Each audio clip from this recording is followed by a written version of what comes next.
Средната генерација граѓани на Македонија неретко знае да каже дека животот и помина во криза.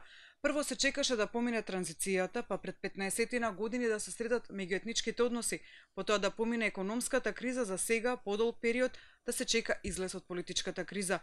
Во меѓувреме Македонија тоне по сите параметри.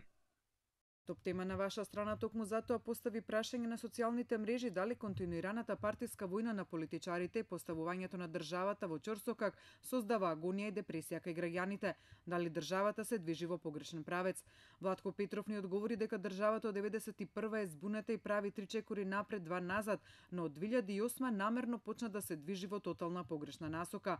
Од тогаш се знаеше дека тиквата ќе пукне, на народот ќе му ги остават семките да ги собире, јаде, смета тој. Беќаровски Нико па кратко ни напиша: државата веќе не се движи, туку паѓа во провалија. Својот став ни го напиша и Сашо Мержановски, според кого можеби во периодот пред договорот од Пржино бевме затекнати во некаква неизвестна ситуација, секојдневно чекање на исходот од преговорите, дали ќе има СЈО, дали ќе има влада, но оти во изминативе 2 години се навикнавме на оваа ситуација и сега единствено што се чека се две работи. Некои ја чекаат правдата и одговорноста за криминалот, а други чекаат избори и бегање од одговорноста. Твитерџијата Гогиче е на став дека треба да одат сите од собрание на 100 години робија. Државата не се движи, едноставно тоне. Наскоро слободно може да ја нарекуваме Република Атлантида, напиша Лазо Ангеловски. Сличен став има и твитерџијата Ракурс, кој смета дека државата сама не оди никаде, не ја движат, но не во ќорсокак, зашто тој како и да има крај, туку во бездна, а релациите во јазол. Доста е, напиша. Енди Дуфрен на Твитер напиша дека се додека државата не ја предводат образовани луѓе кои имаат совест, ке пропаѓаме.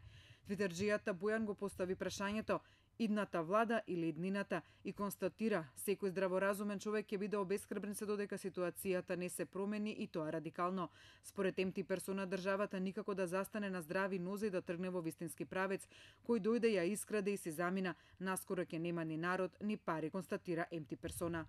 Топ тема на ваша страна побара мислење на социјалните мрежи за тоа дали политичката агонија ги обесхрабрува луѓето во поглед на иднината. Наташа Димитриевска Кривошевнова одговори: депресија, 8 со случаи во Република Македонија третирани во 2015-та, ама политиката за жал е пред здравјето на населението. Вера ни даде потврден одговор дека политичката агонија ги обесхрабрува луѓето. Секое утро при будење се прашувам зошто побогу сум се родила во Македонија, дали е сето тоа поради некоја возвишена цел, напиша Вера. И ник не им од ладна глава пак смета дека веќе повеќе од 15 години нема сигурна иднина во државата. Сите мерки на предпазливост се оправдани. Политичката агонија не фрла во депресија и не обесхрабрува во секој поглед. Секој од нас младите размислува само како да ја напушти Македонија, напиша твитерџијата Гус Фринг, дополнувајќи дека државата се движи кон пропаст. Целта и најголемото достигнување на младите во Македонија станува иселувањето од неа, пошто тој констатира дека се потребни промени.